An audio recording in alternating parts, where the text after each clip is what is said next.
నూనె ప్యాకెట్ 100 రూపాయలు ఉండే ప్యాకెట్ 140 చేస్తామా.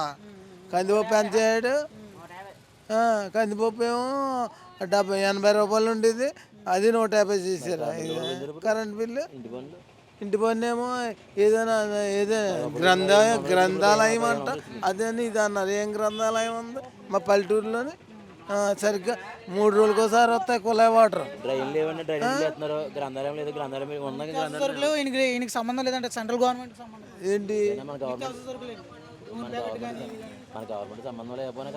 ఆడు ఉన్నప్పుడు నెగ్గిన ఎంపీలే కదా ఇప్పుడు ఉన్నవాళ్ళు, లేదా పైనుంచి వచ్చారా? ఏ తెలంగాణ లేకపోతే ఏ మహారాష్ట్ర కర్ణాటక నుంచి వచ్చాడు ఎంపీలు. ఇప్పటివరకైతే సామాన్యుడికి ఇబ్బందిగా ఉందంటారు.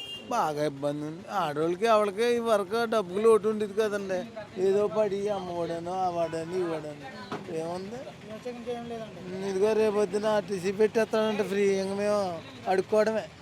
ఆటోలకు చాలా ఇబ్బంది. మరి ఇబ్బంది కదా.